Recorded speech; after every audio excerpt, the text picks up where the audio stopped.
Quiero darles las bienvenidas a todas y a todos a este seminario llamado Panorama Internacional del Impuesto a los Super Ricos, organizado por la Fundación Friedrich Ebert en Chile, la Central Unitaria de Trabajadores de Chile, la CUT y su Fundación Fiel, las asociaciones de las y los trabajadores de Servicios de Impuestos Internos de Chile, ANEICH y AFICH, la ANEF y la ISP. Un saludo afectuoso a sus dirigentes y dirigentes, grandes amigos de la FES. Quisiera partir dándole las gracias también a Ricardo Martner. Él es miembro de la Comisión Independiente para la Reforma de la Fiscalía Corporativa Internacional, también conocida como ICRIC. Fue jefe de Asuntos Fiscales en la CEPAL y hoy día nos acompaña para ser el moderador del debate que tendremos en unos momentos. Muchas gracias, Ricardo, por tu compromiso y las ganas que has puesto para ayudarnos a organizar este evento en todos sus detalles. Para contextualizar un poco el debate de hoy, quisiera mencionar algunos puntos. La desigualdad se ha vuelto un tema cada vez más importante a nivel global, entre otros aspectos por el impacto que termina teniendo en la estabilidad económica y en la paz social de los países. Diversos estudios han demostrado cómo la desigualdad ha ido creciendo, producto de una cada vez mayor concentración de la riqueza, incluso en los países más desarrollados que históricamente han sido los más igualitarios. Probablemente la implementación de políticas neoliberales que incluyeron no solo recortes de servicios públicos, sino que también fuertes recortes impositivos para las empresas y las grandes fortunas han acelerado este proceso. Chile es un buen ejemplo de ello, ya que aún habiendo tenido importantes avances en la reducción de la pobreza en las últimas décadas, seguimos ubicándonos en los peores lugares de reducción de la desigualdad. La intensificación de la protesta social en nuestro país que hemos experimentado parece tener buena parte de su fuente en este fenómeno, en sus múltiples dimensiones. Como sabemos, asociado al tema de la desigualdad, aparece siempre el tema de los impuestos, o más precisamente de la justicia tributaria como la principal herramienta para revertirla. No es de extrañar que el debate se esté intensificando en estos tiempos de pandemia por los efectos sociales y económicos que estamos viviendo, que muy probablemente signifiquen una aceleración de estas tendencias hacia el aumento de la desigualdad. De cualquier forma, pareciera que se nos abre una nueva oportunidad para intentar avanzar en el desarrollo de sistemas tributarios más justos y progresivos, incluso diseñados ya no solo a nivel nacional, sino que ojalá a escala global. Como seguramente muchos de ustedes saben, la FES tiene un compromiso de trabajar en esta agenda. Recientemente se desarrolló el proyecto regional de tributación para la equidad, que arrojó importantes resultados para Latinoamérica. Mi colega María Fernanda Valdés estaba a cargo de eso, así que seguramente nos va a contar algo de eso en sus intervenciones. Y a nivel global apoyamos también el muy importante trabajo que está haciendo ICRIC, donde tenemos hoy día dos de sus miembros. Por estas razones nos pareció importante generar esta alianza a nivel nacional con los sindicatos para impulsar esta siempre compleja discusión, especialmente en un país con las particularidades de Chile. La discusión en el Congreso de un proyecto de ley que intenta gravar a las más altas fortunas del país para colaborar en la solución de la crisis producto del COVID-19 es un momento oportuno, creemos, para retomar la discusión y aprovechar de observar con amplitud de miras la experiencia internacional al respecto. No se trata de copiar recetas, sino que de discutir con conocimientos de datos y experiencias concretas, con sus bondades y sus problemas para tomar luego las mejores opciones para Chile. A esto es a lo que quisiéramos contribuir con la conversación de hoy. Aprovecho entonces para darle la bienvenida a nuestros destacados panelistas. Nos acompañan hoy día Susana Ruiz, ella es jefa del Departamento de Justicia Fiscal de Oxfam Internacional. Muchas gracias, Susana. Está también Wayne Swan, él es presidente del Partido Laborista Australiano, es miembro de ICRIC, y es ex parlamentario, ex ministro de Hacienda y ex primer viceministro de Australia. Muchas gracias también, Wayne, por estar con nosotros. Y finalmente a mi colega María Fernanda Valdés, ella es coordinadora de proyectos en FESCOL, en la FES en Colombia, es doctora en economía y especialista en temas tributarios para Colombia y Latinoamérica. Sabemos que sus agendas están siempre muy cargadas, que además estamos en usos horarios muy distintos, así que muchas gracias por acompañarnos hoy día. Respecto a la metodología para este evento, quiero contarles que tendremos 3 bloques, donde Ricardo les formulará una pregunta a los panelistas, quienes tendrán 5 minutos después para responder cada vez. Si ustedes como participantes quieren hacer preguntas a los panelistas, les pedimos que por favor las escriban en el chat de Zoom, desde donde las iremos recogiendo. Un dato práctico, ya que uno de nuestros panelistas hablará en inglés, tendremos también traducción simultánea que está disponible en el botón con forma de mapamundi que aparece en la parte baja a la derecha de sus pantallas, en el menú de Zoom. Ahí van a poder seleccionar 3 opciones: inglés si quieren escuchar todo el seminario en inglés, español si lo quieren escuchar todo en español, o escuchar siempre el idioma original en el que hable cada persona. Aprovecho también con esto de dar las gracias a nuestros traductores por su ayuda en este evento. Espero que tengamos un muy buen debate. Le voy a dar el paso ahora a Bárbara Figueroa, presidenta de la CUT, para que nos entregue un breve saludo a nombre de todos los sindicatos con quienes hemos organizado este seminario. Bárbara, te dejo la palabra y luego tú, por favor, le pasas a Ricardo para que se inicie la conversación con nuestros panelistas. Muchas gracias. Bueno, muchas gracias, Arlet. Nosotros, en primer lugar, saludar a todos quienes han tenido la disposición, a los panelistas, de poder acompañarnos en este importante evento para el mundo sindical. Tal como decía Arlet, y es algo que nosotros hemos saludado y reconocido en el apoyo permanente que la FES ha hecho en distintas iniciativas que hemos desarrollado. Yo diría que uno de los mayores factores o elementos que hoy día hace mucho peso en los debates en nuestros países y particularmente en América Latina no es solamente la justicia o la capacidad de argumentación y de solvencia de las propuestas que podamos desarrollar, sino que por sobre todo la legitimidad de los procesos que podamos construir. Esas son materias que hoy día nos invitan a profundizar la democracia en nuestros países y también a poder generar políticas de mayor equidad. Por lo tanto, para nosotros como mundo sindical, no solamente desde la Central Unitaria de Trabajadores, como la central principal de nuestro país, sino que también en conjunto con la Asociación Nacional de Empleados Fiscales, ANEF, con sus asociaciones vinculadas a las áreas del Servicio de Impuestos Internos, tanto ANEICH como AFICH, nosotros consideramos que es muy importante que en los debates de políticas públicas no solamente tengan una voz principal los gobiernos, los partidos, los estados, los actores de la institucionalidad política, sino que también los actores sindicales seamos incidentes. Para eso no basta que nosotros solamente reclamemos espacio y demandemos la posibilidad de incidir, sino que también tenemos que tener una tremenda capacidad de contribuir con las políticas públicas, desarrollar propuestas, aportar insumos, y eso hacerlo desde los dos ámbitos, desde el ámbito de la experiencia acumulada, desde los documentos e insumos que se construyen desde la academia, pero también desde el ejercicio práctico de nuestras funciones y de nuestra labor, desde el rol que juegan los funcionarios y funcionarias del Servicio de Impuestos Internos, viendo en la experiencia práctica cuáles son los déficits, dónde tenemos las mayores tareas o mayores desafíos desde el Estado, para generar con esto no solamente mayor tributación, porque algunos dicen, bueno, este es un desafío que parece a veces casi revanchista. Nosotros decimos no, acá de lo que se trata es que efectivamente todas y todos los actores podamos contribuir desde el rol que nos toca en generar mejores y mayores capacidades del Estado para llegar de manera eficiente a responder a las necesidades de la población. Eso que es una demanda que en nuestro país ha tenido también un tremendo gatillante a partir de la movilización social el 18 de octubre, que se ha acrecentado con mucha fuerza la necesidad de políticas de mayor igualdad y que derroten la desigualdad que hemos enfrentado en las últimas décadas, también se ha hecho muy patente en el marco de esta pandemia.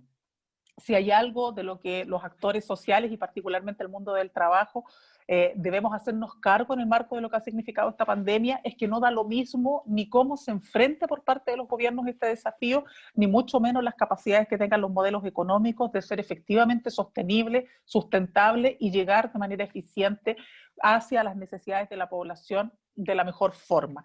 Ese desafío que ha quedado en evidencia a partir de lo que hemos vivido con esta pandemia nos obliga a nosotros también a buscar respuestas más audaces. Es la invitación que hemos hecho al mundo político, a la institucionalidad política, al gobierno, a los partidos de oposición, cuando nos hemos desafiado a lanzar esta campaña por el impuesto a los súper ricos. Este es un desafío donde nosotros hemos dicho a situaciones tan excepcionales como las que nos ha tocado vivir, con el dolor de la pérdida de vidas humanas, nosotros no podemos responder solo con las recetas tradicionales, necesitamos respuestas audaces y eso lo tenemos que hacer con todos los insumos a nuestro haber, con toda la experiencia internacional, y en ese sentido agradecemos y saludamos tremendamente este esfuerzo que se está desarrollando, insisto, desde la valoración que hacemos del rol que ha jugado la FES en acompañarnos en estos procesos. Hoy día particularmente también agradecer a Ricardo Martner, que nos permitió también construir este espacio de diálogo. Nosotros nos sentimos muy orgullosos de poder ser parte de este esfuerzo, porque creemos que sin la fuerza de los trabajadores y las trabajadoras organizados,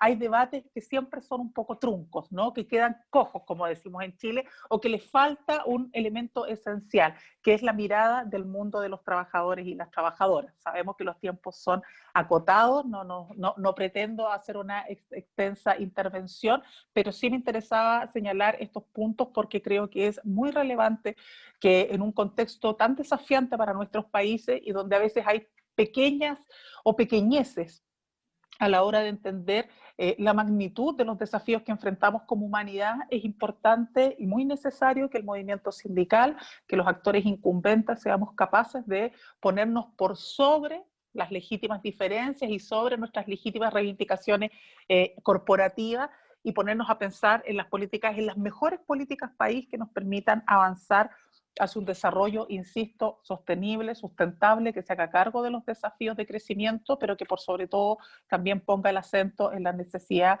de poder llegar a todas y a todos de manera eficiente. Lamentablemente eso no ha sido lo que hemos vivido en este periodo, pero creemos que no obstante eso, la tarea sigue siendo, desde los actores sindicales, poder empujar para que estos temas los dejemos de ver desde una trinchera ideológica y podamos entonces enfrentarlo desde una magnitud más mundial frente a desafíos tan inconmensurables como los que hemos enfrentado con la pandemia, respuestas mucho más audaces que las que hasta ahora nos hemos atrevido a enfrentar, al menos en el debate de las políticas públicas en nuestro país. Así que muchas gracias por esta posibilidad que se nos da de tener este seminario, agradecer especialmente a los panelistas de alto nivel que nos acompañan y esperar, por cierto, que esto sea una contribución importante para que nuestros dirigentes y dirigentas puedan contar con más y mejores elementos para enfrentar este debate que recién comienza en nuestro país y que esperamos tenga una gran altura de miras a la hora de ser abordado en los espacios institucionales como el Congreso y el propio gobierno.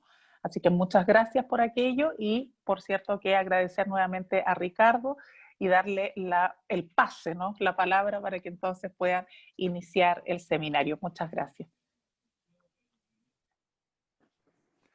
Bueno, muchas gracias Arlet, Bárbara, por sus palabras. Creo que ya han hecho una estupenda labor para poner en contexto este conversatorio, este seminario, en el cual nos vamos a interesar en experiencias internacionales también, porque muchas veces nos dicen no, que esto no funciona en aquel país, que no vale la pena, que para qué, que si ya se hizo la experiencia, pero nos interesa tener de la propia voz de los actores, de los activistas, cuáles son sus percepciones en sus propios países respecto a estos procesos y de estos esfuerzos de progresar en la progresividad, ¿no? Tal vez es la palabra o el proverbio que tenemos que tener todos, cómo progresamos en la progresividad del sistema tributario.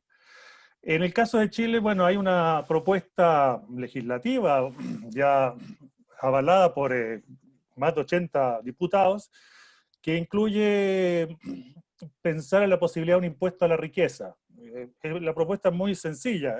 Hay cerca de 250.000 millones de dólares, es decir, casi todo un PIB en poder de unas 12.000 personas, y la idea entonces es aplicar un 2,5% de tasa de impuestos sobre esas fortunas para poder recaudar algo así como 5.000 millones de dólares, 2 puntos del PIB, para enfrentar también los déficits que vienen de la situación del parón económico y también para ir en ayuda de aquellos que necesitan, que están sin trabajo en este momento.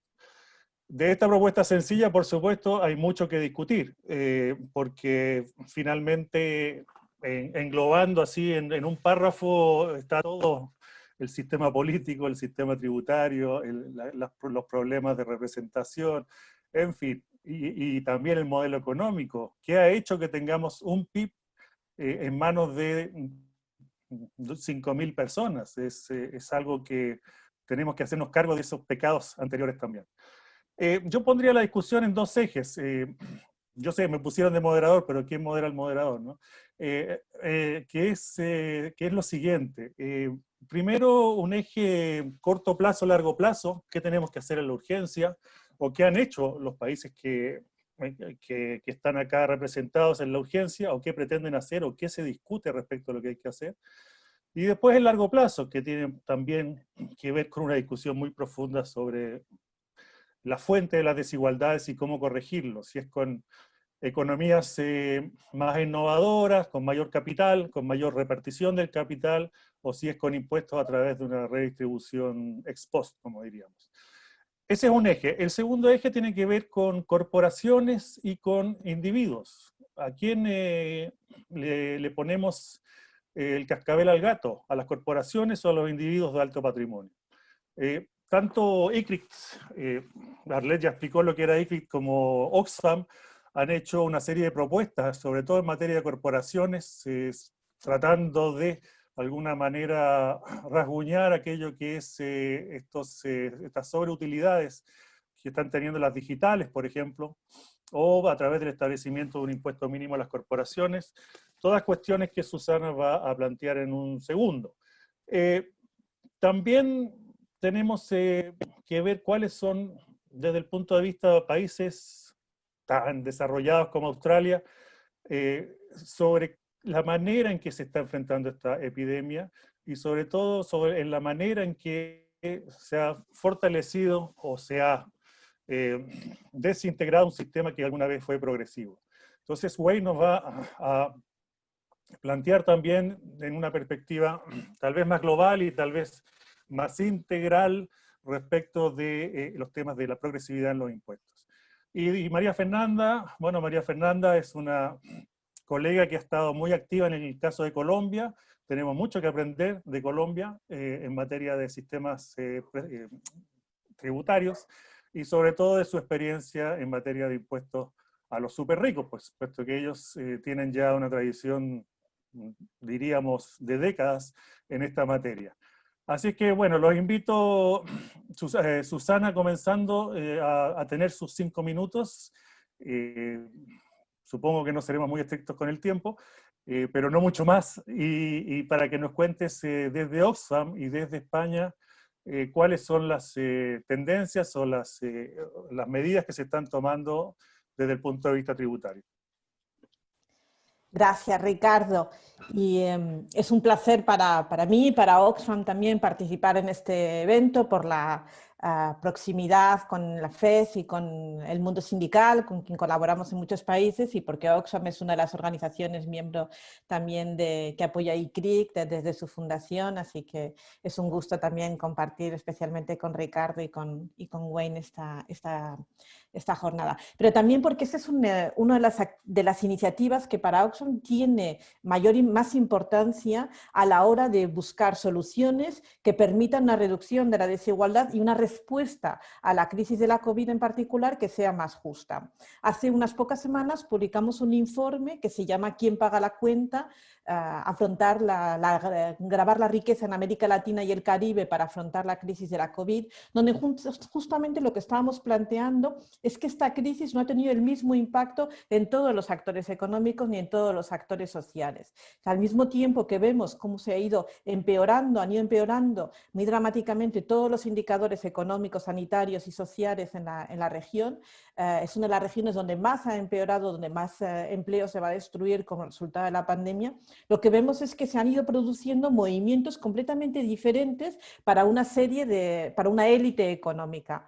En el grupo tan selecto de los 73 supermillonarios, de aquellos que tienen patrimonios por encima de los $1.000 millones en América Latina, lo que hemos visto es que desde el principio de la pandemia este selecto grupo de 73 individuos ha crecido su riqueza en 43.800 millones de dólares. Es decir, que al mismo tiempo que se está produciendo este empeoramiento de las condiciones económicas para el conjunto de la gran mayoría de la sociedad, para esta microélite de súper ricos, la velocidad y la capacidad de recuperación económica es completamente diferente.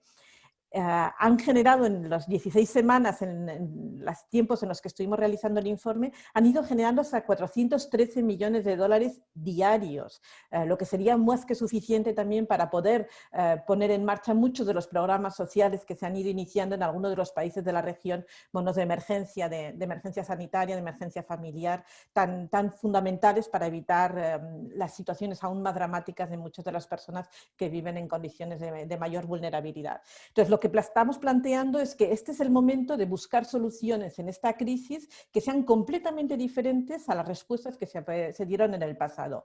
Lo que vimos es que en el pasado, y en particular desde la crisis económica y financiera de 2008, lo que se ha ido es generando un crecimiento de la concentración, de la hiperconcentración de riqueza, pero una casi desaparición de la fiscalidad que tiene que ver con cualquier tipo de la riqueza, especialmente con el patrimonio neto, pero también una extremadamente baja tributación, especialmente en América Latina y el Caribe, sobre las rentas del capital, las rentas también llamadas del ahorro, pero también las herencias, o cualquier otra, o la propiedad que está grabada un poquito más, pero de forma muy irregular, con muy pocas excepciones, y Colombia será uno de los casos que María Fernanda seguramente nos comentará. Entonces, una de las iniciativas que estamos planteando es que si este es el grupo de la parte de la sociedad que ha sido menos tocada por la crisis económica, que tiene una mayor capacidad de recuperación también, es justo también que la respuesta a la crisis suponga un mayor esfuerzo por parte de estos actores.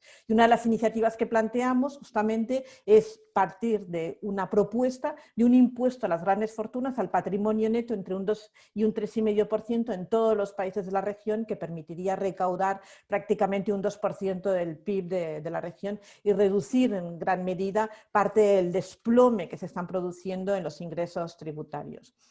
Nuestra iniciativa no se da solamente en América Latina, no la planteamos solamente en América Latina, pero Ricardo sabe que hemos estado conversando en muchas ocasiones sobre el caso de España, donde ya existe un impuesto al patrimonio neto. Se puso en marcha, se recuperó en realidad en el año 2011 como respuesta a la anterior crisis financiera y de forma temporal, pero desde 2011 hasta ahora ha seguido recuperándose, aplicándose anualmente, y se ha ido renovando la aplicación de ese impuesto. Este impuesto que ni siquiera generó tensión en el momento de su recuperación en el año 2011 por la grave crisis también que España estaba sufriendo en aquel momento, en estos momentos está recaudando poco por deficiencias en el diseño, es decir, porque hay una gran competencia entre distintos territorios dentro de España. Madrid tiene que ver con el diseño fiscal y la descentralización en el sistema fiscal en España, y Madrid tiene prácticamente exento el impuesto al patrimonio, pero cuando miramos en el conjunto del territorio estamos ingresando prácticamente medio punto del PIB. Se podría llegar hasta un 1,5, 2 puntos si se suprimiera esa excepción tan excepcional en el caso de Madrid. Pero no es un impuesto que haya generado ni una fuga de capitales ni una desafección en la tributación a la riqueza en España. De hecho, con los últimos datos que vemos, ha aumentado la recaudación, ha aumentado el número de declarantes y ha aumentado el volumen del patrimonio neto declarado. Así que la iniciativa es mejorable en el caso de España, pero en ningún caso puede plantearse como un ejemplo negativo en términos de ineficiencia o también de fuga potencial de capitales. Bueno, luego podremos hablar de otras iniciativas quizás que tengan que ver más con la tributación empresarial, pero creo que esta idea del crecimiento de la riqueza de una élite en América Latina en particular como un potencial también vía de generar recaudación y mayor equidad en la recuperación de la crisis, y un ejemplo del caso de España, pueden ayudar a ver qué medidas se pueden afrontar en el caso de Chile. Gracias. Muy bien, muchas gracias, Susana. Volveremos sobre los temas. Bueno, Wayne nos lleva 14 horas de ventaja, así es que él nos podrá contar cómo han estado las cosas por allá y cuán progresivos son los sistemas tributarios. Wayne? Thank you, and thanks to FES and to the unions for being involved in this broadcast. I would suggest that there's probably no better time to, if you like, reframe the argument for a progressive tax system and for a fairer distribution of wealth and income in individual countries and globally than right now. Because this pandemic shines a very bright light on what the neoliberals have been doing for the past 40 years. And essentially what they've been doing for the past 40 years is driving down the tax to GDP ratio to starve essential public services such as health and education and social security, to starve them of resources. And we've just seen during this pandemic, and of course we'll see it in the deep recession that will engulf the globe for the next quite a few years, why governments need to be active, why governments need to raise revenue, and why the state has such an important role in ensuring a fairer distribution of wealth and income, and how that is linked to stronger and more prosperous growth. So it's a good opportunity to end the 40-year demonisation of progressive taxation and the pushing down of tax to GDP ratios, which have essentially hollowed out governments and their capacity to help people. And we're now living with the consequences where inadequate social spending is directly threatening not only the health of society and individuals, but of course economic prosperity for the long term. So there's no better time to mount an argument for a progressive tax system where the wealthy pay more. And there's no better time to actually leap that to an argument about how that's the way to deliver stronger growth with greater equity. So I'm strongly supporting the proposals from ICRIT for us to have a minimum corporate tax rate globally of 25%, to move to a system of unitary taxation, to crack down very hard and eliminate global tax evasion and the tax havens that come with it.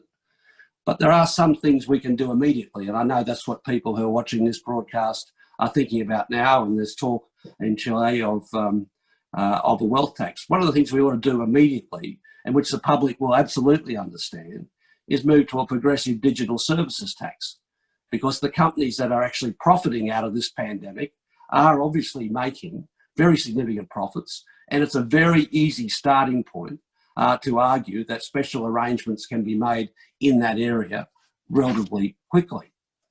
And of course, what we do need to consider is what's happened over time. Corporate tax rates or company tax, income tax rates have come down dramatically over time. They could start to go up again. The effective rates could be driven up by getting rid of all of the exemptions and so on that have been put in there, which mean that many large companies are still paying, even in the corporate income tax system, far less than they should. And all this says is that what we need is a much greater degree of transparency about who is actually paying tax and how much they are paying.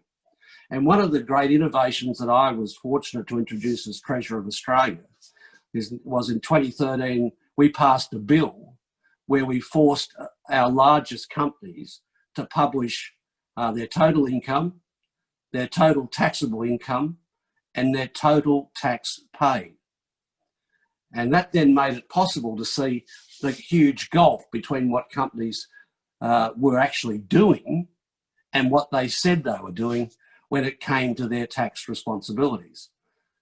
So transparency in the tax system is absolutely critical, because that transparency in this country helped build much greater support for a fairer tax system and much greater opposition to the proposals which were put then and are still being put by Conservatives in this country today, that the way out of this economic crisis is actually a cut in company income tax. So transparency, I think, is one of the most important features of the debate. That if we're going to make progress in convincing people that new taxes need to be introduced, people need to have some idea of just how much is being paid and who is paying it. And of course, when they see that, in fact, the regressive taxes and the regressive tax systems that have been introduced for the both personal income tax system, the company income tax system, the abuse of VAT, and using that to make the tax system in total much more aggressive. The unfairness of all that can be put before the people as part of the debate about what the initiatives are that we should have to make sure that we live in a civilised society. There's an old saying, pay taxation, buy civilisation. I've got a better one. pay progressive taxation and buy a better society. I think the pandemic gives us that opportunity to mount that logical argument much more powerfully than probably we've been able to do at any time in the last 40 years. And never forget that there was a time just after World War II when debts were huge, when reconstruction was urgent, when people needed services, that high rates of progressive taxation were seen to be a driver of economic growth and prosperity. So I think there's a good opportunity now to go out and relitigate that tax debate, to get rid of the demonisation of tax, the demonisation of government, and argue about the positive role it has to play to make aspiration and opportunity possible for all.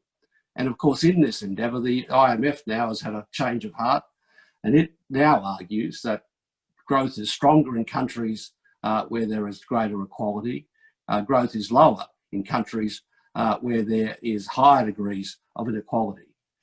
So we've got the opportunity to mount a stronger argument about a progressive tax system and incentives and how that drives growth and how it drives opportunity.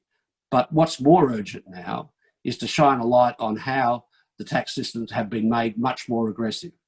They've been made much more aggressive by massive tax evasion. We need international action there. We can start by working on new tax arrangements for companies which are seen to be hugely profitable.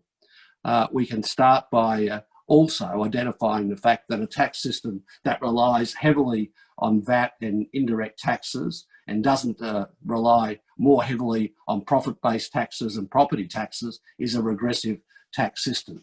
So we've got to have a new conversation about tax. Part of that conversation in my country is starting to happen on the back of the transparency that I spoke about before. And it's the sort of transparency we need and that ICRIT has been arguing for through country by country reporting and other initiatives. But we can get back to a debate about what is progressive and what is regressive, because as debt gets higher, the Conservatives will come back and try and use that as the excuse for bringing back more of the old tax system we've had for the last 40 years, because they will not want to be promoting support for a much more progressive system. Wayne, la verdad es que tus palabras son un aporte, dando una visión global de lo que han sido los problemas políticos de los últimos 40 años en esta discusión. Introduzco en el conversatorio dos palabras que son claves: la transparencia, la primera, ¿verdad? Que, bueno, nuestros países distan mucho de aquello y tenemos que hacer grandes esfuerzos para lograr una efectiva transparencia patrimonial, porque de eso estamos hablando, transparencia patrimonial. Tenemos que saber quién es quién, cuánta plata tiene, cuánto le debe al Estado. Es una iniciativa tal vez administrativa, en el sentido de que la administración tributaria tiene que encargarse de que exista tal transparencia tributaria, y va a ser seguramente el primer paso para lograr después, de alguna manera, que tributen de manera justa aquellos que tienen más. Y la segunda, los digitales, los impuestos digitales, que también están muy de moda. María Fernanda, hay propuestas también en Colombia sobre ese tema. ¿Qué nos puedes contar desde allá? Sí, bueno, primero aprovecho para saludarlos a los panelistas, a Ricardo, el moderador, que últimamente nos vemos bastante, a los coordinadores, mis compañeras coordinadoras de la FES en Chile, y bueno, y a todos y a todas las que nos están observando en este momento por las redes sociales. En Colombia se ha hecho muy poco por ahora en temas tributarios. Tuvimos precisamente un conversatorio sobre este tema hace unas semanas y la conclusión es que prácticamente todavía no se ha hecho nada. Cuando empezó la pandemia, el ministro de Hacienda dijo que debíamos empezar a hablar de una reforma tributaria y a los 2 segundos el presidente salió a decir no, espérense, todavía no, eso se habla después, espérense que primero vamos a ver cómo vamos a trabajar con la emergencia.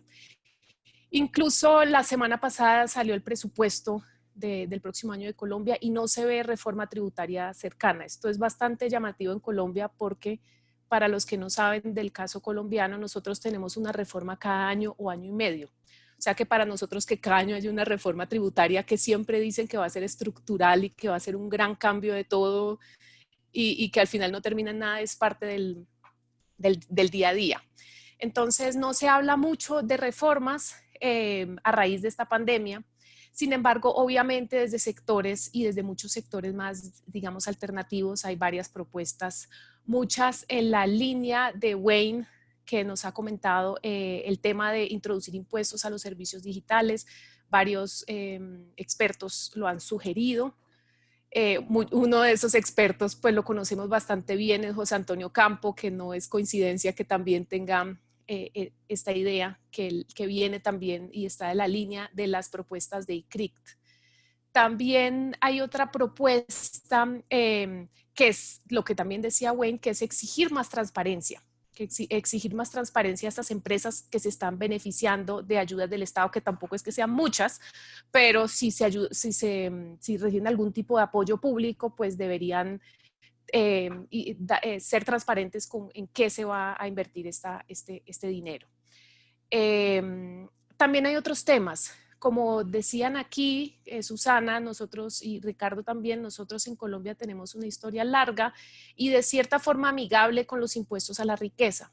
Entonces se habla en este momento de la posibilidad de fortalecer otra vez este impuesto, que es algo que pasa siempre en Colombia. Siempre que tenemos alguna crisis, algún problema, se le echa la mano a este impuesto y es bastante efectivo en estos momentos de calamidad. Entonces también hay otras propuestas por ese lado.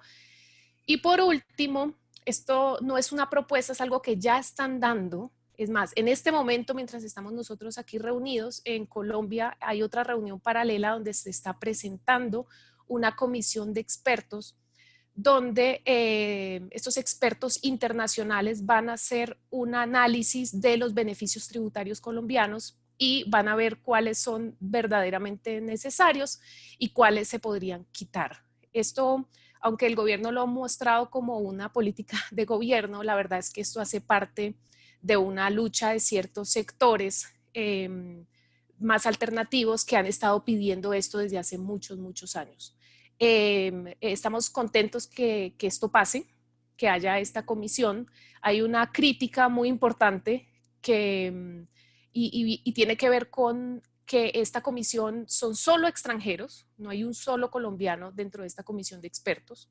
Además, no hay una sola mujer, no hay una sola persona de alguna comunidad, son blancos del norte, todos de habla inglesa, prácticamente esa es la comisión que han armado aquí. Nosotros hemos pedido que la comisión tenga algunos colombianos y tenga algunos expertos y expertas colombianas, que sea una comisión mucho más diversa, porque es un país complicado, Colombia, es un país en guerra que acaba de firmar un proceso de paz y creemos que en estos espacios y en todos deberían hacer parte nuestras comunidades y nuestras mujeres.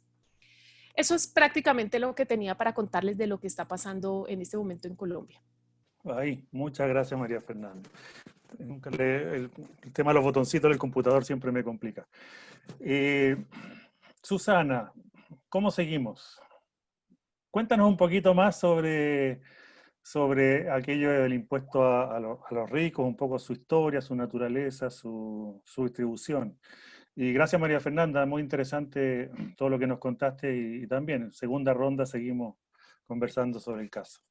Bueno, como te decían, hay muy pocos, en Europa ha habido una tendencia a que vaya desapareciendo este impuesto, pero en la mayor parte de los países en los que ha desaparecido tenía que ver más con una visión ideológica que con una cuestión de ineficiencia, aunque sí se ha armado alrededor del debate sobre el impuesto a la tributación de la riqueza una falsa utilización de datos para mostrar una demonización, como decía Wayne, de la tributación a la riqueza, utilizando datos y cuestionando su ineficiencia. Si tomamos el ejemplo de España, la verdad es que se recauda poco, pero no hay un cuestionamiento, no hay un problema en cuanto a la fuga de capitales ni nada. De hecho, es un impuesto muy antiguo en España que se puso en marcha en el momento en el que se reactivó todo el diseño tributario en España en la época de la transición económica y que luego se suprimió en el año 2008. justo antes de la crisis, cuando estaba creciendo la recaudación tributaria en España y había una recaudación muy importante de los impuestos a la propiedad, que tenían que ver también con el poder de las municipalidades y con la especulación territorial en aquel momento. Cuando se recupera en el año 2011 se plantea también, es un impuesto que se recauda a nivel municipal y se permite también que haya diferentes niveles en cada una de las regiones, de los territorios en los que se está recaudando. Y eso ha generado un primer problema de base que hay que tener en cuenta desde el principio en el diseño, y es la competencia fiscal territorial en el diseño del impuesto sobre el patrimonio. De forma, como decía, que en el caso de Madrid, donde hay una exención prácticamente al 100%, se convierte en una especie de paraíso fiscal para el impuesto. Pero en el resto del territorio está funcionando de una forma razonable, es decir, es mejorable, es un diseño que necesita buscar suprimir algunas exenciones, como las exenciones a las pequeñas y medianas empresas, etcétera, pero no está funcionando mal. De hecho, ha habido algunos incluso casos pilotos en algunas de las regiones donde se han elevado los tramos y no se ha producido ni siquiera una fuga de capitales. Se pueden cuantificar en 2 o 3 casos los números de personas que han cambiado de domicilio. Entonces, como decía, cuando miramos los últimos datos disponibles que tenemos, se ha incrementado en un 12% la recaudación, el número de declarantes y también el patrimonio neto declarado, lo cual demuestra que la articulación del impuesto ha venido siendo aceptado. Lo que está ahora sobre la mesa de discusión en el caso de España es un diseño para armonizarlo en todo el territorio y evitar justamente esas competencias internas, pero no se está cuestionando el suprimirlo. Es decir, lo que se está planteando es cómo conseguir una armonización, pero no su supresión. Y menos en un contexto como este también, donde se está produciendo un desplome de los ingresos tributarios tan fuerte. Creo que además parte de los argumentos que se han venido planteando en muchos casos es cuestionar el diseño del impuesto a las grandes fortunas porque hay un riesgo o hay una leyenda a cuenta de la posibilidad de fuga de capitales. Y si hay un ámbito en el que se ha producido también mejoras a nivel internacional en cuanto a los instrumentos que se ponen en marcha contra la fuga de capitales, es justamente en la tributación que tiene que ver sobre las cuentas individuales y las cuentas, la existencia de las declaraciones de individuos en territorios en paraísos fiscales. De hecho, una de las iniciativas es incrementar el intercambio de información entre administraciones tributarias para que cada uno de los servicios de impuestos internos puede estar solicitando información sobre sus residentes a otras administraciones tributarias y así hacer un seguimiento, seguir la pista del dinero. Esto, en el caso de Chile, ya se pone en marcha y se valida en el año 2016 en la mayor parte de los países de la región a partir del año 2019. Con lo cual, incluso estaremos empezando a ver mejoras de los mecanismos de control para evitar la fuga de estos recursos hacia otros territorios. Pero hay otras iniciativas, además, que se pueden poner en marcha y recursos que se han estado testando en distintos países para evitar esta fuga. Se pueden poner desde impuestos como el exit tax, es decir, un impuesto muy alto a la salida, a las redomiciliaciones de individuos o de empresas hacia otros territorios solamente por efectos fiscales. Argentina lo está validando, lo está explorando ahora también para acompañar de un nuevo impuesto temporal a las grandes fortunas que complemente el impuesto al patrimonio que ya tiene.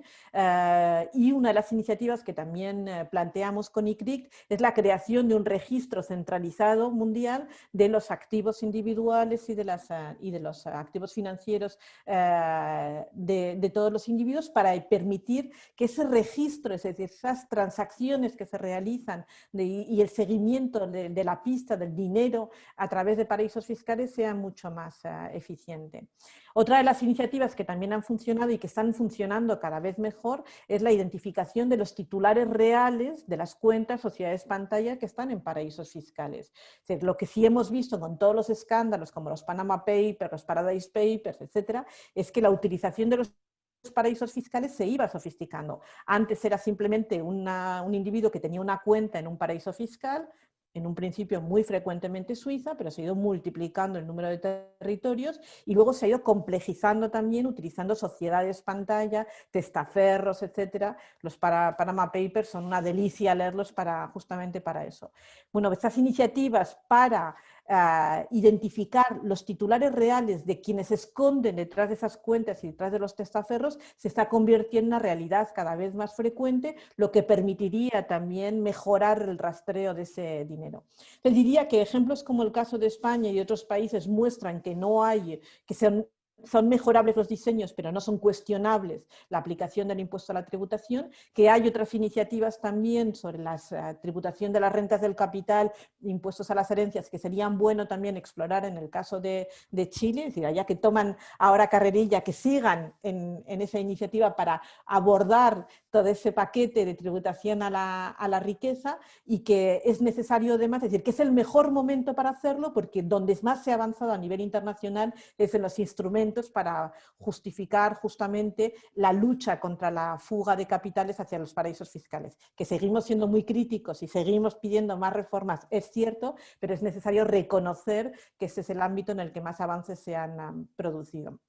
Déjeme solamente que termine. Cuando estábamos haciendo esta investigación para el informe que publicamos sobre América Latina, nos encontramos que sobre estas grandes fortunas había países donde no hay ni impuestos, es decir, podemos tener volúmenes de riqueza elevadísimos, concentrados en muy pocas manos, pero son países en los que no hay ni un impuesto al patrimonio neto, ni un impuesto a las ganancias de capital, ni un impuesto a las herencias. Es decir, que alguien que tenga sus ingresos solamente como resultado de su fortuna, pero no vinculado al trabajo, a las rentas del trabajo, está generando, está prácticamente desfiscalizado, y es una competencia absolutamente desleal con el resto de la ciudadanía en países donde las rentas del trabajo, para aquellos que están en la economía formal, suponen un peso más elevado. Así que es un elemento fundamental para recuperar capacidad tributaria, para recuperar equidad también, pero también que va a permitir mejorar la declaración y la lucha contra el fraude fiscal. Muy bien, Susana.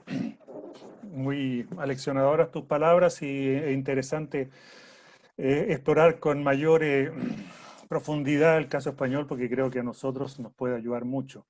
Como también nos puede ayudar lo que nos puede decir Wayne, nosotros estamos acá impactados con cifras que muestran que la evasión, en el caso del impuesto a la renta, tanto a corporaciones como a individuos, alcanza 6 puntos del PIB, 6 puntos del PIB, es decir, recolectamos a tasas más o menos parecidas a las de Australia 1,5 puntos sobre estos impuestos, mientras que Australia recolecta entre 6 y 8, es decir, tenemos tal vez diseños progresivos, pero unas tasas de evasión altísimas, y que es parte de este debate también, ¿no? Yo te he escuchado varias veces, Wayne, hablar de la importancia de la administración como un elemento fundamental en esta nueva onda o recuperada onda de sistemas más progresivos. ¿Qué nos puedes decir al respecto? Well, I think how you raise tax is just as important as how much you raise. But in the first instance, we haven't been raising enough. And as you well know, if we don't lift the tax to GDP ratios in many developing countries, the sustainable development goals will simply be a utopian dream.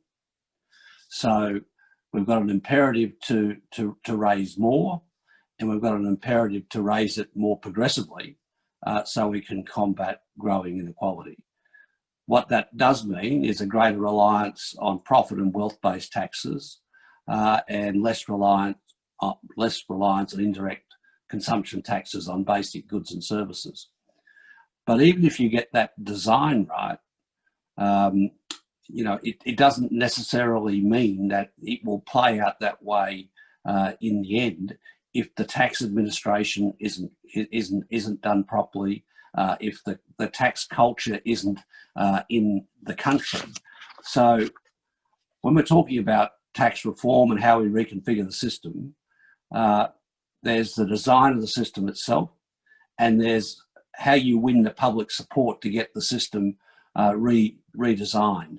And the problem we've got here is that when you want to redesign a system, which is going to make it much more progressive, you run into very substantial and powerful vested interests that will do everything they possibly can to stop the tax, whether it's a wealth tax, whether it's an excess profit tax, whether it's an increase in the overall corporate income tax rate, whether it's an increase in the rates of personal income tax.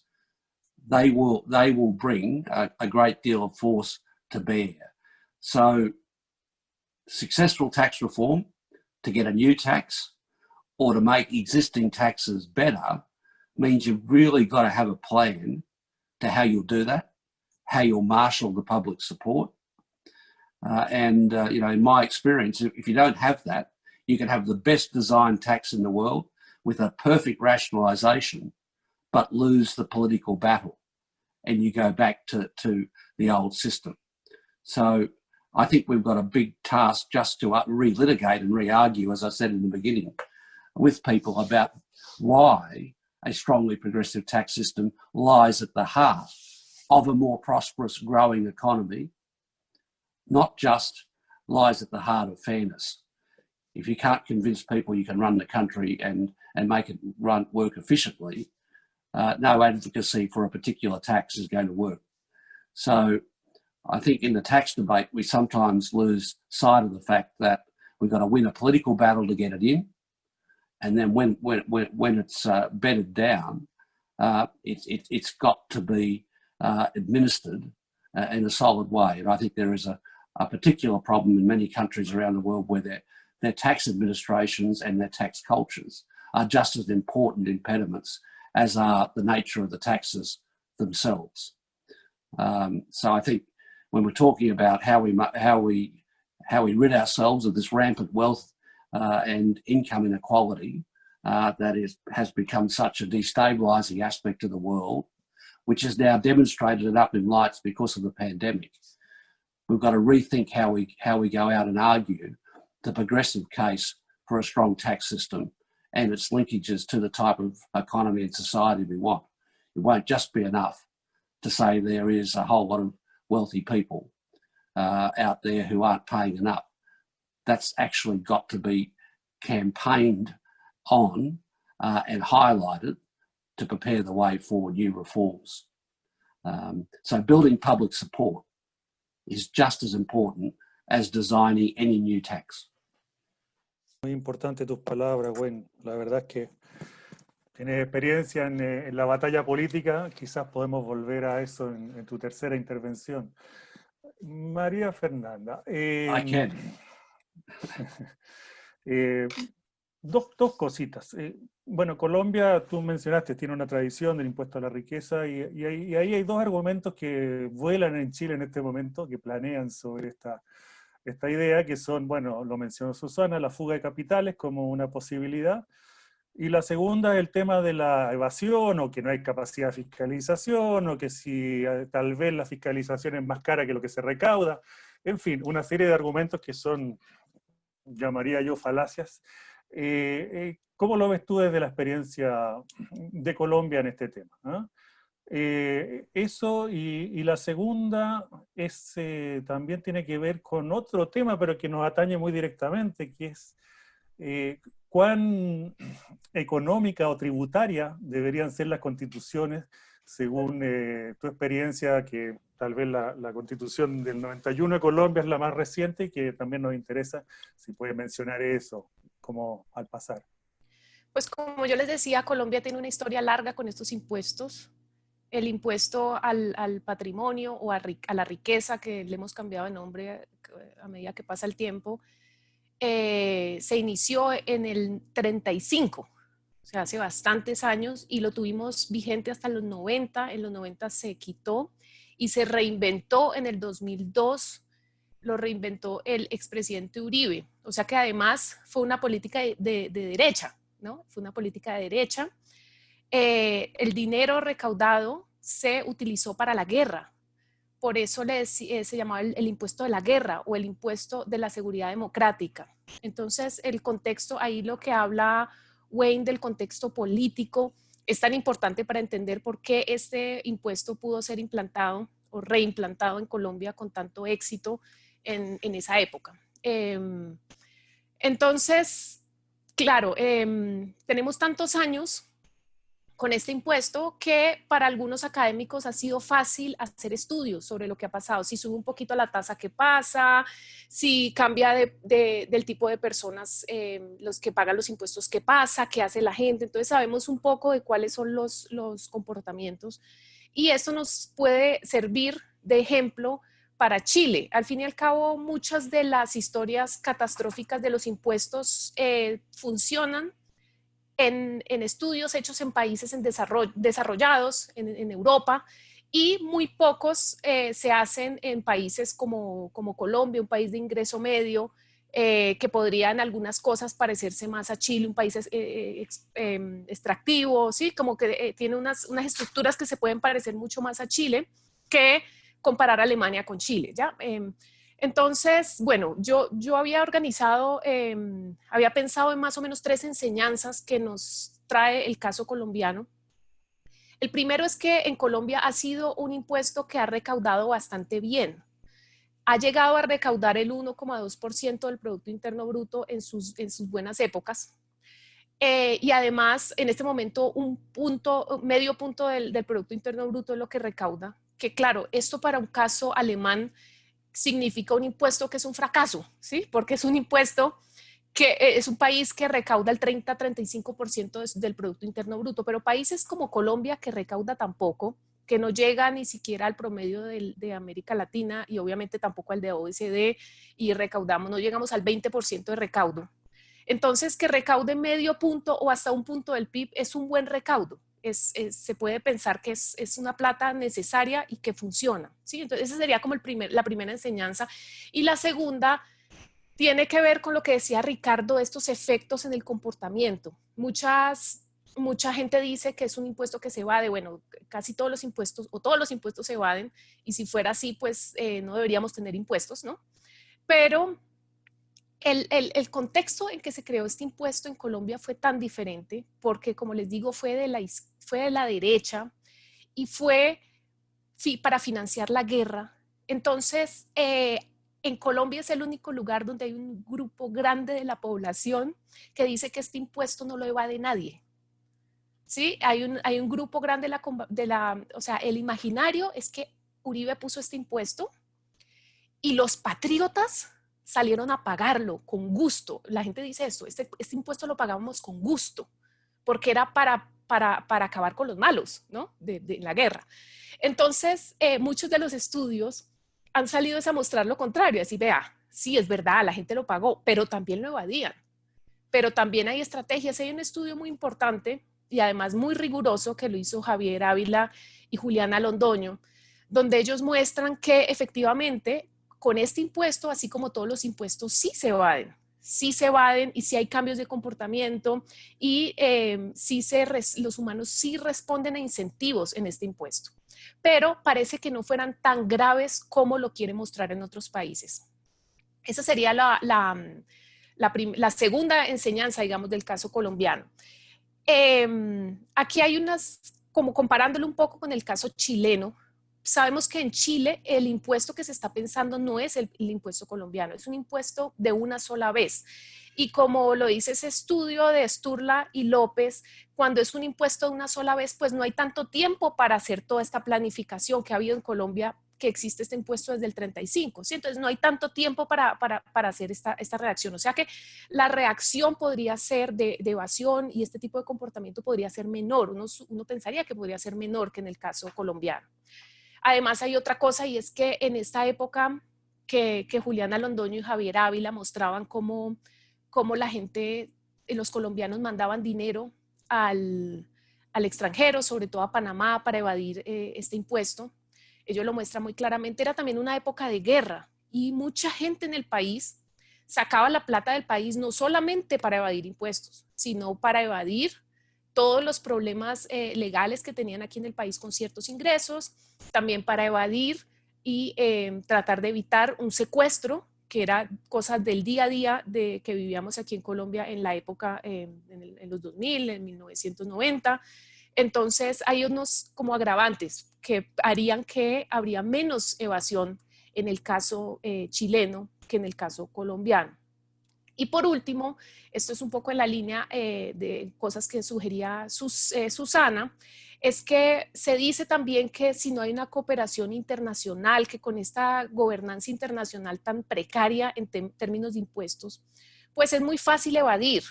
Pero este documento que yo les comento de Juliana Londoño y de Javier Ávila, ellos muestran que hay cosas que ha hecho el gobierno colombiano y las autoridades tributarias que han servido enormemente para frenar esta fuga de capital y para frenar la evasión y la elusión de este tipo de impuesto.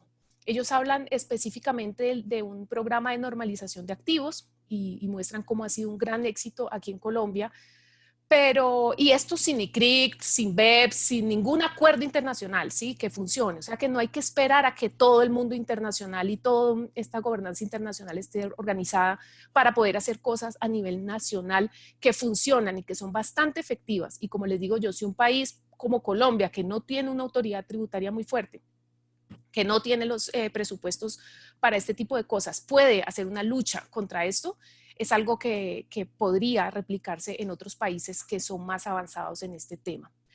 Por otro lado, también tenemos un documento que escribimos con los colegas de CEPAL de Ricardo y con José Antonio Campo, donde mostramos que crear este tipo de impuestos progresivos a nivel nacional impone una presión a las autoridades nacionales para crear un marco de regulación. Esto también muy parecido a lo que decía Susana, un marco de regulación que ayuda a la transparencia, ¿sí?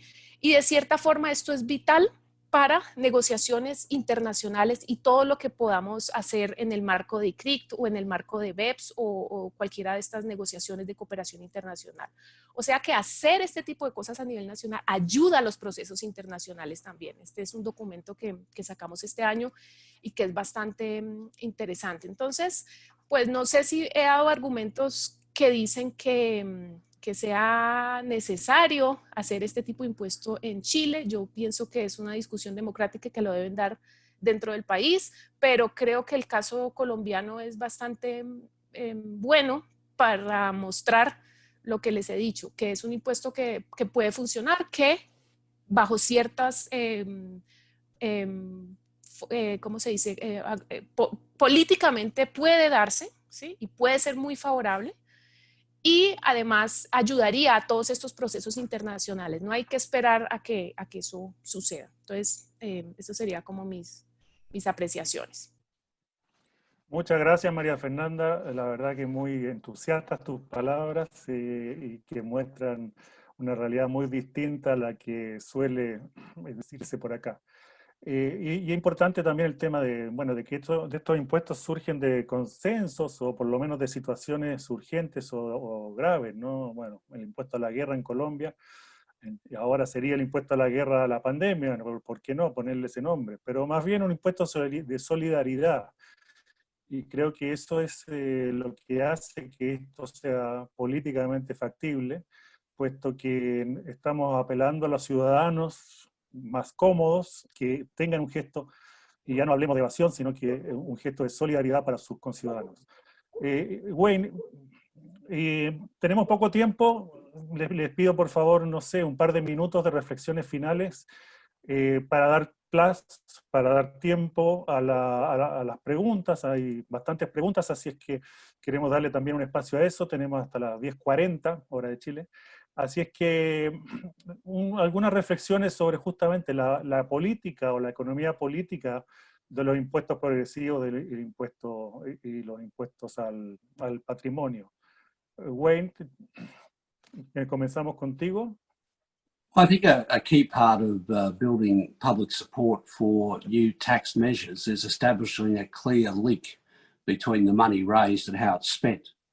So, for example, some years ago when I was Treasurer, we put a levy on everyone, a progressive levy on every income taxpayer to fund a massive disability support scheme. And I would have thought that given the levels of unemployment and social dislocation we're going to see in the global economy and across many countries in the next few years, that some initiatives in the area of progressive tax could be very much linked to recovery. recovery in the economy, recovery in the society, particularly to those countries with grossly inadequate health systems, for example. A once in a generation opportunity to see some good to come from the bad and upgrade and link, hypothecate, if you like. So I could easily see in some countries, depending upon circumstances, where hypothecation of a particular tax, levy, whatever you want to call it, might well work much more effectively in this environment. Les comentaba, si te parece, María Fernanda, tú sigues y después dejamos a Susana para el final de esta ronda. Sí, y yo voy a aprovechar para responder algo que me preguntaste y que me emocioné mucho hablando de los impuestos a la riqueza en Colombia y no te respondí. Y es el tema constitucional. Hay una propuesta que la menciona Tomás Piketty, que es otro de los miembros de ICRIT, y es que en las constituciones debería aparecer al menos el mandato de que los impuestos deben ser progresivos, ¿sí? Como eso debería, digamos, subir a nivel constitucional. Y hace unos días estábamos discutiendo, y yo estaba comentándole también a Ricardo, de la experiencia colombiana con eso. En Colombia tuvimos una constituyente que terminó en una constitución en 1991, donde se logró llegar a eso, ¿sí? Se logró poner que en la Constitución apareciera un principio de progresividad y de equidad en el sistema tributario. Y yo le decía a Ricardo que aunque muy bonito en el documento, pues era aquí efectivamente el sistema tributario colombiano no es progresivo, ¿sí? Y cuando lanzan una nueva propuesta tributaria tampoco es progresiva y cada año le va metiendo cosas que no son progresivas, ni son progresivas cada impuesto, ni es progresivo el sistema, ni es progresivo nada. Entonces, creo que en la discusión que está teniendo Chile en este momento de hacer una constituyente, debería no solamente hablarse de que debería ser un principio constitucional, sino que deberían hablar de herramientas, de cómo podría mostrarse y hacerse real ese principio. ¿Sí? Hay algo vital que no tenemos aquí en Colombia, es el tema de la transparencia. Nosotros hemos propuesto que el gobierno cada año, así como saca su presupuesto, así como saca sus informes, saque un informe de equidad tributaria, ¿sí? Que con una metodología estándar que se replique año tras año, uno pueda saber cómo está avanzando ese tema, ese principio constitucional que es tan importante. Entonces, esa sería como nuestra propuesta para ese tema. Excelente, María Fernanda. Susana, ¿la economía política de los sistemas progresivos? Bueno, sí, uno de los elementos que hemos ido viendo es que muchas veces, en realidad, lo que impide los avances en las reformas tributarias tiene que ver más con lo que llamamos la captura de las políticas que con la capacidad técnica para poner en marcha esas reformas.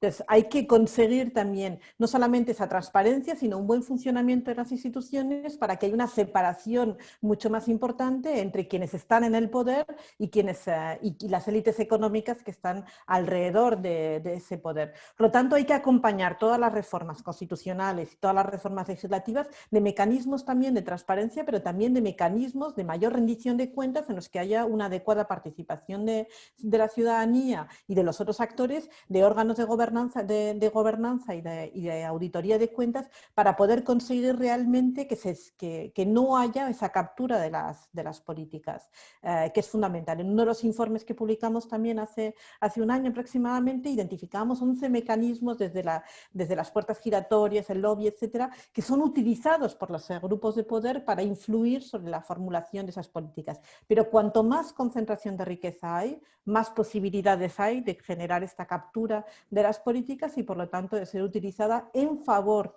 de diseños que benefician los intereses de una minoría frente a las necesidades del conjunto. Entonces, una de las lecciones también que hemos aprendido de la crisis anterior es que sí hay, es decir, sobre todo en momentos de escasez presupuestaria y de urgencia presupuestaria, es fundamental asegurarse que los recursos públicos van a ir dirigidos hacia aquellos que más lo necesitan, también en la reactivación económica. Es decir, que no se trata solamente de proteger los intereses de grandes grupos empresariales, sino que se trata de buscar los mecanismos de protección del empleo, de protección de la actividad económica que tengan que ver con un concepto de equidad y de división, de separación de esos intereses entre las élites y las grandes corporaciones. Por eso una de las iniciativas, por ejemplo, que ha venido funcionando, que ha dado pasos positivos desde Europa últimamente, desde el principio de la pandemia, es el condicionar los planes de salvataje, de planes de estímulo que van en apoyo a las grandes empresas, condicionadas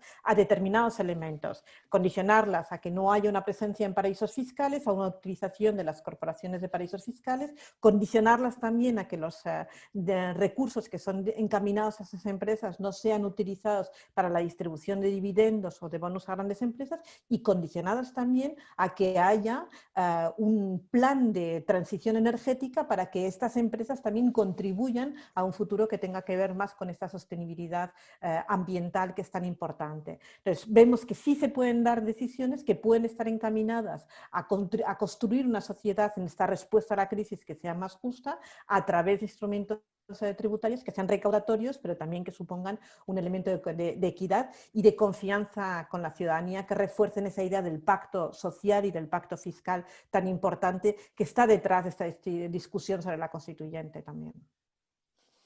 Excelente, bueno, muchas gracias para los tres, creo que hemos tenido excelentes intervenciones. Ahora hay una serie de preguntas, voy a tratar de dividirlas en dos, una a cada una, y a cada uno de ustedes, y luego unas más generales. Por ejemplo, aquí hay una para Susana, en inglés. Can you explain what the tax base is in Spain? You said it was applied on net worth. But on what assets and what kind of debts are netted out? ¿Se entendió, Susana, mi inglés? Te entendí. Bueno, bueno, luego estaban preguntándole a Wayne que habitualmente we don't pay enough attention to tax expenditures, e.g. tax subsidies, tax benefits, etc., which are often the main drivers of inequalities. The question is, what's the role of tax expenditures to address inequality? Dice que normalmente se habla de impuestos, pero no se habla de los beneficios tributarios o las exenciones, subsidios, etcétera, que existen en todos los países. ¿Cómo Wayne podría... cuáles son sus reflexiones respecto del rol de esto lo que llamamos acá gastos tributarios, tax expenditures, para enfrentar la inequidad? Aquí para todos, pero para María Fernanda, ¿qué argumentos constitucionales justifican los impuestos a la riqueza? Y también a María Fernanda, si pudiera recomendar algunos libros para leer y comenzar a entender más de sistemas tributarios y economía de Estado. Así que tiene sus seguidores, María Fernanda. Empecemos con Wayne. The question was on tax expenditures. Tax expenditures are frequently another way to make the tax system dramatically more unfair. In the company income tax system, tax expenditures effectively lower the effective tax rate, far lower than the nominal rate. So in Australia, for example, our nominal rate is 30 cents in the dollar. The effective average rate for most companies is about 25 cents in the dollar. So most of them are paying far less than the nominal rate. So there's a lot of good work that can be done cleaning up the existing tax system by getting rid of a lot of tax expenditures and raising a lot more revenue, because generally the tax expenditures will be directed in an inequitable way. So they are one feature, particularly in many parts of the developing world, that puts great holes in their company income tax system. and results dramatically in losses of revenue. So cleaning that up can produce huge dividends before you even get to designing new taxes and implementing new taxes. Just making our current tax system work the way it should, rather than the way it's been twisted and perverted by people who are evading tax, is a big task. Muy bien, muchas gracias, Wayne. María Fernanda. Pues les comento que yo no soy abogada, yo no sé qué argumentos constitucionales, yo puedo decir que en Colombia hay unos principios constitucionales que apoyan este impuesto, o sea, el impuesto a la riqueza y cualquier otro impuesto. El principio constitucional es el principio de progresividad, precisamente. O sea, este es un impuesto que es progresivo, es un impuesto que es equitativo. Entonces, en el caso colombiano, esos son los principios que apoyan ese tipo de impuestos. Y de libros sobre el tema, en esto no hay tanto libros como papers, ¿no? En estos temas hay muchos papers, pero hay unos libros que a mí me parece que podrían aclarar mucho la situación. Hay una parte de este tema de justicia fiscal que es la parte internacional, que para mí es una parte muy, muy difícil de entender, cómo se van los capitales por allá y que uno lo vende a otro y que la empresa vende por acá para esconder los dineros. Eso a mí en mi cabeza me cuesta mucho trabajo entenderlo, y hay alguien que lo explica muy bien, que es Zuckman. Zuckman sacó ese libro del triunfo de la injusticia, donde explica muy bien cómo son todos estos movimientos, y creo que queda muy claro cómo se hace y por qué es injusto. Entonces, ese sería uno de los libros que yo recomiendo. Y pues me toca recomendar también un libro mío. Yo publiqué hace un par de años con Ash Kate un libro sobre la relación entre la desigualdad y los impuestos. Es un libro que no es solo para economistas, yo hago un gran intento de explicarlo para un público amplio y creo que podría ser una buena referencia. Se llama, la traducción sería Reduciendo desigualdad en América Latina, el rol de la política tributaria. Esos serían como mis recomendados. Gracias, María Fernanda. Aquí hay otro comentario que dice: el impuesto con destino declarado es el sueño de la derecha. El que paga pone la música, decimos, por eso no extraña lo de Uribe, a propósito de lo que decía María Fernanda hace un rato. Susana, la base del impuesto a la riqueza en España. En España el impuesto al patrimonio es un impuesto al valor neto del patrimonio de las personas físicas, no jurídicas. Entonces no tiene nada que ser, no se considera ninguno de los no se está hablando de la renta ni del patrimonio de las corporaciones. Cuando hablamos del patrimonio neto, estamos hablando de todos los activos inmobiliarios con una declaración catastral, lo que puede generar también en algunos casos, bueno, con ciertos conflictos en función de cómo se hagan esas actualizaciones catastrales o no. Todos los activos que tengan que ver con las actividades empresariales, que si no me equivoco, están valoradas también por su valor contable, y todo lo que es el patrimonio, es decir, desde joyas, todos los activos, descontadas las deudas que tengan en la compra de esos bienes. Por eso es una base bastante amplia. Ahora, en el diseño actual, es para el patrimonio por encima, es decir, están obligados ahora a declarar quienes tienen un patrimonio por encima de los 700.000 euros, y está descontada se descuenta también la primera vivienda hasta un máximo de 300.000 euros. Es decir, solamente aquellos que tengan un patrimonio por encima de 700.000 euros tienen la obligación de declarar, y una vez que se esté declarando se descuenta la primera vivienda, pero sobre su valor catastral, por supuesto, y solamente hasta por los 300.000 euros principales.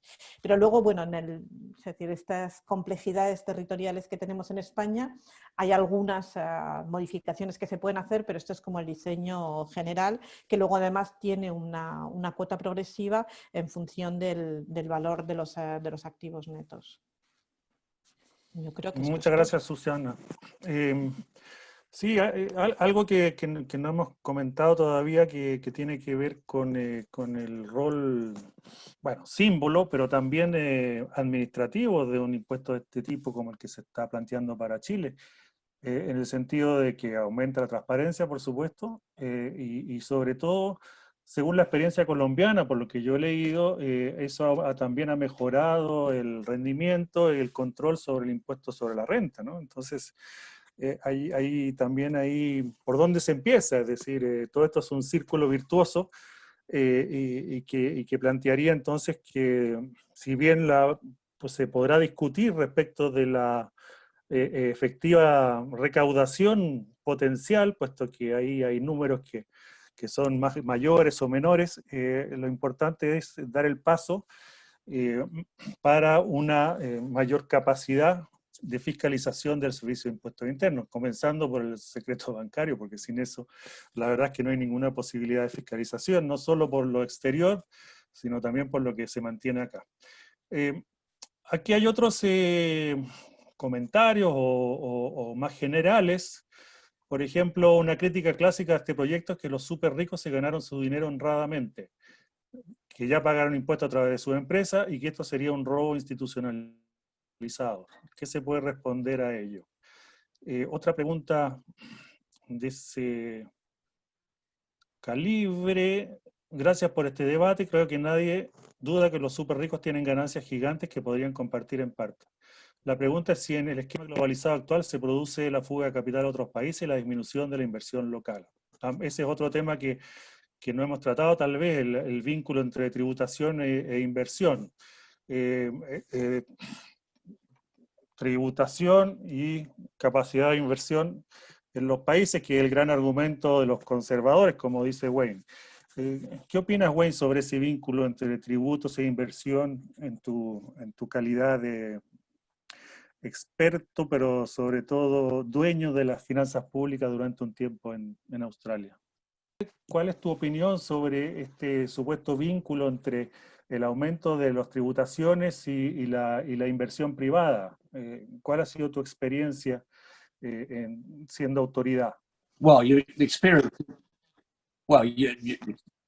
my experience is that you need to have a system in place which doesn't discourage capital, but doesn't sell your assets short. So you've always got to be mindful of setting your rates at a level which is realistic.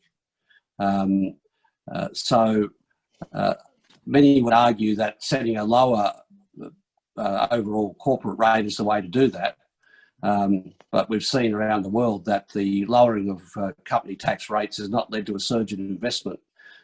The benefits have simply been taken in executive pay rises and share buybacks. So if you want to be competitive, what you should be offering is very specific taxes related to investments, which can be seen as a concrete outcome and deliver the jobs and the wealth creation that you want. So we've got to be much more particular about the way in which we attract investment and the sort of tax arrangements we offer, which actually deliver wealth creation rather than wealth transfer. Otra pregunta para Wayne. ¿Cómo se debiese hacer para lograr una coordinación tributaria entre todos los territorios? Preguntas sencillas. Well, we've been trying to get coordination through the OECD, and that hasn't worked because powerful vested interests in some of the larger countries have frustrated the outcome. The ideal would be if we had effective arrangements through the UN, which we do not. The truth is, in an ideal world, you want to have an international tax agency like you'd have with the World Trade Organization. We do not. I would hope that if we could get some leadership returned to some of our larger economies, the G20 could play a much more constructive role in ensuring that we've got effective international arrangements. That's not happening now and not likely to happen for some time. Susana. Bueno, yo coincido con lo que dice Wayne. Es cierto que en estos momentos las iniciativas que se han dado de coordinación fiscal están en el marco de la OCDE, que se ha ido poco a poco. Es decir, el único avance que se ha conseguido es que en ese espacio de coordinación dentro de la OCDE participen más países de los que participaban antes, porque antes estaba solo limitado a los países miembros de la OCDE. Ahora participan 137 países. Pero seguimos teniendo un desequilibrio de poder. O sea, en realidad el problema no es tanto solamente el espacio en el que se están dando estas negociaciones, sea la OCDE o preferiblemente Naciones Unidas, sino sino qué relación de fuerza van a tener los países que se vayan a sentar alrededor de esa mesa. Y en estos momentos la verdad es que todas las decisiones alrededor de las reformas fiscales están extremadamente politizadas y están extremadamente dominadas por los intereses de muy pocos países, entre ellos el Estados Unidos, que controla el ritmo de las reformas, pero no solamente Estados Unidos. Así que lo que necesitamos es un espacio en el que se esté produciendo esa coordinación fiscal, pero también un espacio en el que el poder de quienes están sentados alrededor de la mesa sea mucho más equilibrado. Y al margen de que este espacio global exista, lo que necesitaríamos es poner en marcha una iniciativa de cooperación real entre los países de América Latina y el Caribe, para que al menos la unión de las fuerzas que represente los intereses de la región se produzca con mucha más claridad de lo que se está produciendo ahora. Los países no participan en estos espacios de una forma coordinada, sino que son, en el mejor de los casos, coordinaciones absolutamente informales entre algunos de los gobiernos, pero no están agrupadas dentro de un interés común dentro de la región. Así que al margen de lo global, busquemos también un espacio regional en el que se esté dando esta cooperación y esa coordinación de forma más efectiva. Bueno, por supuesto, la verdad es que por eso que los países han estado tomando iniciativas más bien país por país, ¿no? Y ya no esperando un acuerdo global. Hay dos preguntas más que quisiera plantear, quizás Susana respondiendo primero. La evasión requiere de acciones judiciales muy fuertes hacia quienes incumplen las obligaciones tributarias. ¿Cómo ha evolucionado esto en otros países? Eso es lo primero. Lo segundo, gran conversación, muchas gracias. ¿No les parece necesario conversar sobre las estructuras de propiedad a nivel global y la forma en que esas estructuras hacen difícil la vinculación entre riqueza y patrimonio individuales? Esa es la pregunta. ¿Susana? Bueno, no sé si España es el mejor país en estos momentos, además, donde la división de poderes no es tan clara, las judiciales de evasión fiscal, y donde tenemos unos reales ejemplos de fuga de casos que afectan mucho a la protección judicial de la ciudadanía.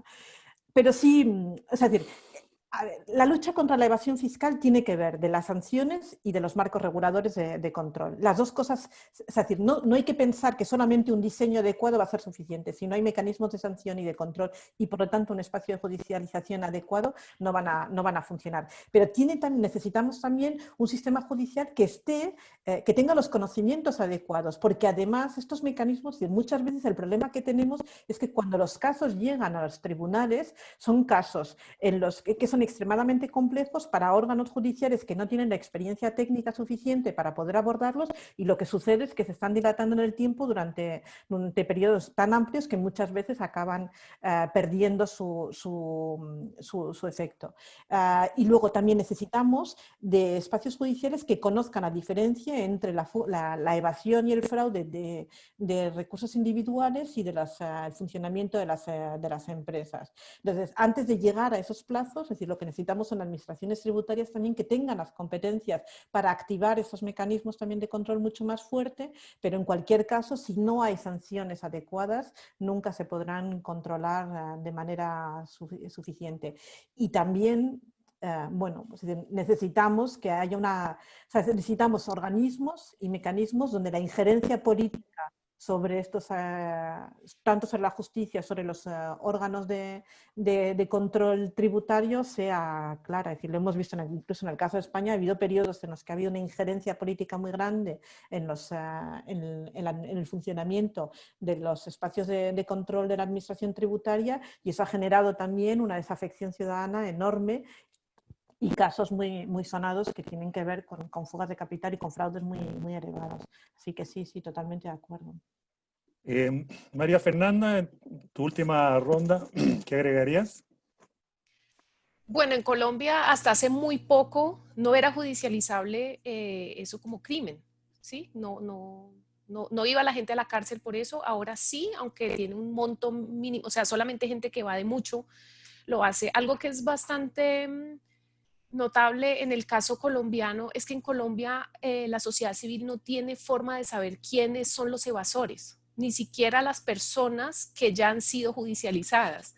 Eso es un secreto. Entonces, nosotros hemos pedido de muchas formas con derechos de petición, que es una forma colombiana para uno pedir información pública, y siempre nos han dicho que eso es un secreto, o sea que es un crimen, pero eso es el único crimen que uno no tiene forma de saber quién lo ha cometido, ¿no? Sería interesante uno saber qué empresa es que ha pagado por eso, qué persona, pero no hay forma de saberlo, que hace que no sea tan efectivo, digamos, porque la presión social también hace parte de ese proceso. Muchas gracias, María Fernanda. Mucho camino por andar. Wayne, tus palabras finales. I'm fading. I think this is a really important time to relitigate the whole debate about the role that tax plays, why inequality, as evidenced in this pandemic, but more broadly over the last 30 or 40 years, is leading the world into a very dark place. And I think we've got an opportunity to relitigate an argument about why progressive taxation, alongside good and well-directed public expenditure, is the key to a more inclusive and prosperous world, particularly when it's backed up by a strong voice for labour.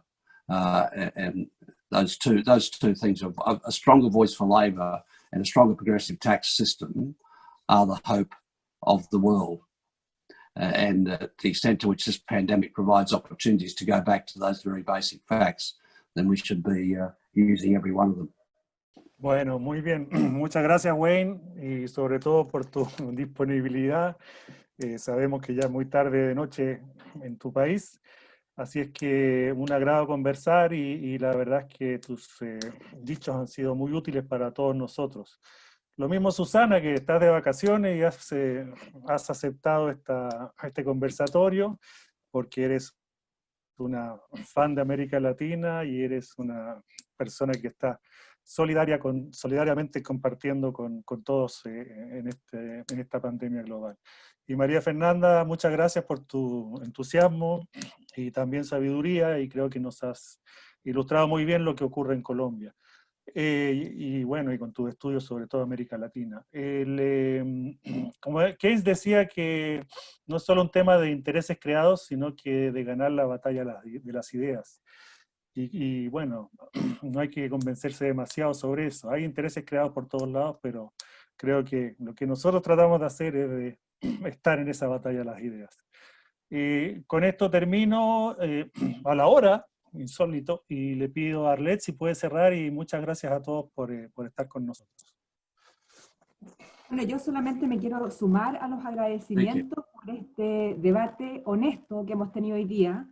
Creo que en Chile hace mucha falta poder mirar, como digo yo siempre, arriba de la cordillera y más allá del mar, y que no nos quedemos encerrados en estas fronteras naturales que tenemos, sino que sepamos ir a buscar experiencias y conocimiento en otras latitudes, no para copiar, insisto, sino que simplemente para tener mejores debates, más contundentes y con un mejor análisis que nos permita construir una mejor realidad para nosotros. Tenemos, eso se habló poco en este debate, pero tenemos a puertas un proceso constituyente que vamos a partir, ojalá en un par de semanas más, con un plebiscito para definir si queremos cambiar la Constitución, porque lo que hay detrás es una demanda fuerte por dignidad. Eso es lo que pide la gente en las calles de Chile hoy día. Y creemos que justamente repensar el sistema tributario con impuestos por la dignidad, como pusimos al nombre de la campaña en la que se enmarca este seminario, es lo que debiese ocuparnos en los próximos años. Tenemos con estos dos procesos, el proceso constituyente y la discusión sobre el sistema tributario en Chile, una oportunidad para empezar a hacernos cargos de verdad de problemas que arrastramos hace demasiado tiempo. Así que muchas gracias a ustedes por acompañarnos en este debate que es muy rico para Chile, y los dejaremos invitados para algunas otras actividades que tengamos a futuro. Gracias.